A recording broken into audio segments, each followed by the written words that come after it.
السلام عليكم، أهلا وسهلا فيكم أحبابي قناتكم قناة لقمة شهية. الله يكرمكم ويجبر خاطركم ويرضى عنكم يا رب العالمين. والله لما جيت عم صور الفيديو سبحان الله ترددت إني صور هيدا الفيديو، لأنه في كتير ناس حتعترض، لأنه هني ما بتحب هيك مناظر ولا بتحب تشوف هيك أشياء، ومنهم بنات خالتي لأنهم عندهم عقدة أو قرف منه طبيعي من هيك مواضيع. بس رجعت فكرت لأ، هدول الناس بالذات لازم تصور لهم هيك شي، لازم ورجيهم هيك شي، لازم يطلعوا من هيك شي، لازم يقولوا إنه لأ، بدل ما إنه يفكروا يروحوا يجيبوا أدوية من الصيدلية، لأ يفكروا إنه لأ، هيك أشياء مفيدة جدا. أول شغلة سبحان الله، الاحتواء على أشياء كتير جسمنا بحاجة إلها. يعني فيها نسبة عالية من الحديد، فيها نسبة عالية من البروتين، فيها نسبة عالية، وأهم شي الكولاجين.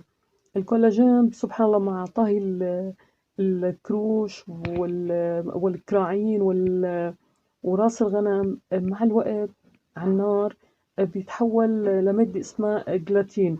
بقى هيدي المادة بترجع تحول لنا لجسمنا الكولاجين للأطفال منيح كرمال النمو، وللكبار أو اللي وصلوا لأعمارنا يعني بحاجة مع تقدم السن سبحان الله المفاصل بتنشف يعني.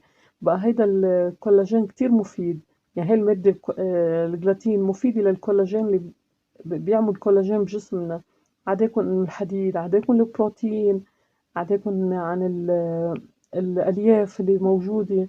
يعني هيدي أكلة صح، ممكن كتير ناس ما حتحضر أصلا، لأنه ما حتحب الشكل ولا حتحب المضمون، ولا هي مستعدة تشوف هيك أشياء.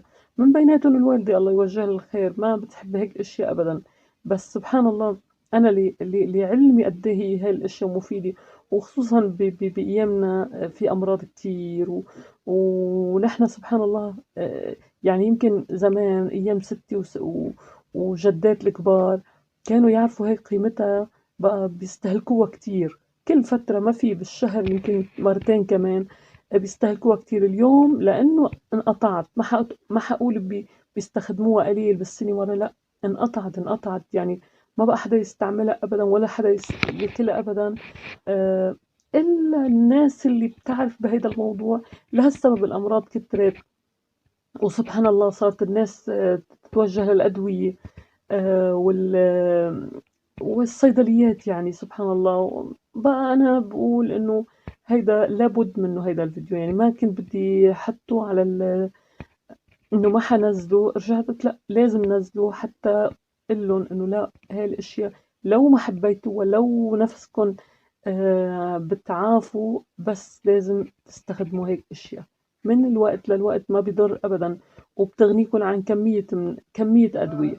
بقى نصيحة مني، جربوها ولا تشيلوا الفيديو، يعني ما إنه تحذفوا الفيديو مشان ما تشوفوه، لا، حاولوا جهدكم تحضروا وتتابعوا. والسلام عليكم ورحمة الله وبركاته.